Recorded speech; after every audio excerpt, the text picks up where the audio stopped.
এই ছোট্ট কুকুরটা তার মালিকের সোনা পাখিটাকে খেয়ে ফেলতে চায়। এই কাজের জন্য তাকে সাহায্য করতে আরো 3টা কুকুর এসেছে। 4টা কুকুর মিলে শেষ পর্যন্ত লোকটার পাখির 12টা বাজিয়ে দেয়। কিন্তু এই কুকুরগুলির এই লোকের উপর এত রাগ কেন?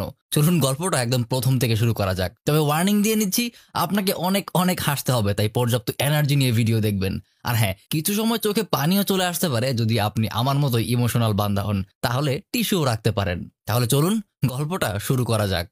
এই ছোট্ট কুকুরটার নাম রেজি। সে তার মালিক ডাককে খুবই ভালোবাসে, কিন্তু ডাক তাকে 2 চোখে দেখতে পারে না। কিন্তু রেজি এই ব্যাপারটাকে একদমই বোঝে না। সে মনে করে ডাক তাকে অনেক ভালোবাসে।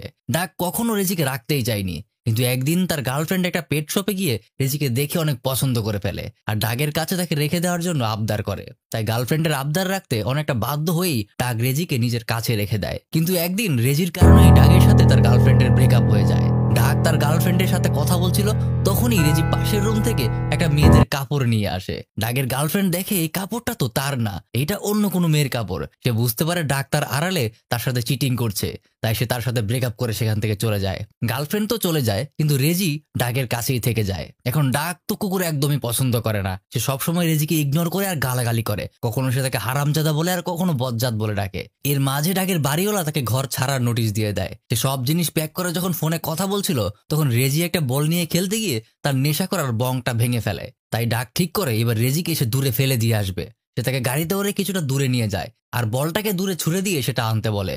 রেজি বল আনতে যেতেই ডাক সেখান থেকে পালিয়ে আসে। সে ভাবে হয়তো রেজি আর ফিরতে পারবে না। এদিকে ছোট্ট রেজি মনে করে এটা একটা খেলা। সে বল নিয়ে ঠিকই বাড়ি ফিরে আসে। রেজিকে ফিরে আসতে দেখে ডাক বিরক্ত হয়ে যায়। পরদিন সে আবারও আর একটু বেশি দূরে নিয়ে গিয়ে একইভাবে বল ফেলে দিয়ে আসে। কিন্তু এবারও রেজি ঠিক আগের মতোই বল নিয়ে বাড়িতে ফিরে আসে। পরদিন সে আবারও আরেকটু দূরে ফেলে দিয়ে আসে, কিন্তু সেদিনও রেজি আবার ফিরে আসে।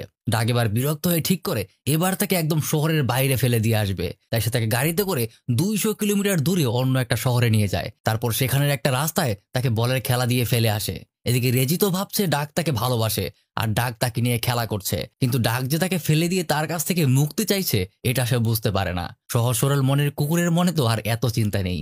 ডাক তাকে ফেলে সেখান থেকে পালিয়ে যায় আর রেজি এদিকে বল আনতে যায়, কিন্তু এবার বল আনতে গিয়ে সে আটকে যায়। সে ভাবতে থাকে ডাক হয়তো তার উপর অনেক বিশ্বাস করে, এজন্যই তাকে কঠিন চ্যালেঞ্জ দিয়েছে। কঠিন সময়ের মধ্যে দিয়ে যেতে পারলে তবেই সেটা সত্যিকারের সম্পর্ক। সত্যিকারের ভালোবাসা কখনোই সহজ হয় না। এসব ভাবতে ভাবতে সে বল নিয়ে ফেরার পথ খুঁজতে থাকে। খুঁজতে খুঁজতে সন্ধ্যা হয়ে যায়। ক্লান্ত হয়ে বিশ্রাম নেওয়ার সময় সে এক জায়গায় বসে পড়ে। কিছুক্ষণ বিশ্রাম নিয়ে সে আবার হাঁটতে শুরু করে। এই হাঁটার সময় হঠাৎ 2টো বড় কুকুর এসে তার পথ আটকে দাঁড়ায়। এই কুকুরগুলি এখানকার ছেঁচড়া মাস্তানের মতো।